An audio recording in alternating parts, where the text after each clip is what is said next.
Hello, അസ്സലാമു അലൈക്കും. ഇവിടെ ഞങ്ങൾ ഉണ്ടാക്കാൻ പോകുന്നത് ബറാത്തപ്പമാണ്. നാളെ ബറാത്തിൻ്റെ നോമ്പാണ്. അപ്പം ഞങ്ങളിന്ന് ഇവിടെ ഓതലൊക്കെ ഉണ്ട്. അപ്പം ഞങ്ങൾക്കൊരു സ്പെഷ്യൽ അപ്പം ഉണ്ടാക്കുകയാണ്, ബറാത്തപ്പം. ഇതിൽ ചേരുന്ന ചേരുവകൾ: 1 കപ്പ് അരിപ്പൊടി, 1 കപ്പ് തേങ്ങ, 1 കപ്പ് അവൽ, അതിൻ്റെ കൂടെ 1 പിടി ചോറും. ഇത്രയും കൂടി ഞങ്ങൾ മിക്സിയിൽ അരച്ചു. ഇവിടെ സെറ്റായിട്ടുണ്ട്. അതിൽ 1 സ്പൂണ് ഈസ്റ്റും 1 നുള്ള് ഉപ്പും. പിന്നെ നമ്മളതിന് മധുരത്തിന് ചേർത്തത് ശർക്കരയാണ്. ശർക്കര ഉരുക്കി ഇവിടെ വെച്ചിട്ടുണ്ട്. മധുരം ആവശ്യത്തിനനുസരിച്ച് മധുരം ചേർക്കാം.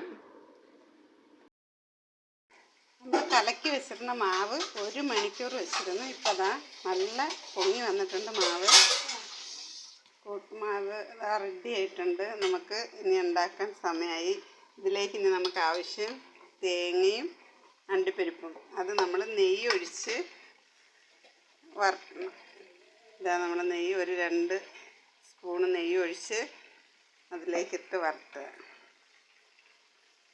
നമുക്കതിൽ തേങ്ങയും അണ്ടിപ്പരിപ്പും കൂടി ഇട്ട് വറുത്താം. അത് വറുത്ത് നമ്മൾ ഈ മാവിലേക്ക് ഒഴിക്കണം. നമ്മൾ ബറാത്തപ്പത്തിന് കലക്കി വെച്ചിരിക്കുന്ന മാവിലേക്കാണ് നമുക്കിത് ഒഴിക്കേണ്ടത്.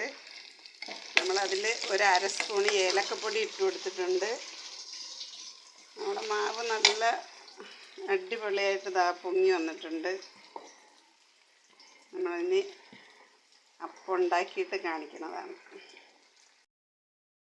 1/2 സ്പൂണ് എള്ളിട്ട് കൊടുത്ത് നമ്മളതിലേക്ക് ഇനി ഇടാൻ പോകുന്നത് നമ്മുടെ അണ്ടിപ്പരിപ്പും തേങ്ങയൊക്കെ നല്ലൊരു ബ്രൗൺ കളറായി വന്നിട്ടുണ്ട്.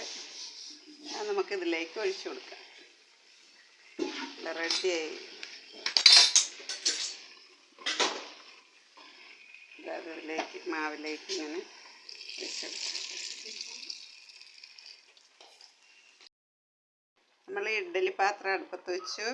അതിലേക്ക് ഒരു സ്റ്റീൽ പാത്രമാണ് വെച്ചിരിക്കുന്നത്. നമ്മൾ അതിലേക്ക് മാവ് ഇങ്ങനെ ഒഴിച്ചു കൊടുക്കുകയാണ്.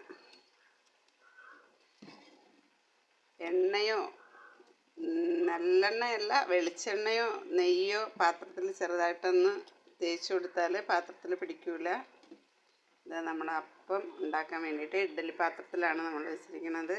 അപ്പോൾ ഇഡ്ഡലി പാത്രം ഇല്ലാത്തവരാരും ഉണ്ടാവില്ല. അഥവാ ഇഡ്ഡലി പാത്രം ഇല്ലെന്നുണ്ടെങ്കിൽ ചെറിയൊരു ചരുവത്തിനുള്ളിൽ വേറൊരു പാത്രം വെച്ച് ഉണ്ടാക്കിയാലും മതി.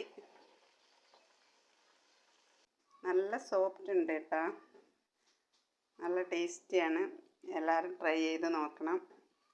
ഷെയർ ചെയ്യണം, കമൻറ്റ് ചെയ്യണം, ലൈക്ക് അടിക്കണം, സബ്സ്ക്രൈബ് ചെയ്യണം. ഇഷ്ടമുള്ളവർ കമൻറ്റ് ചെയ്യാൻ മറക്കരുത്.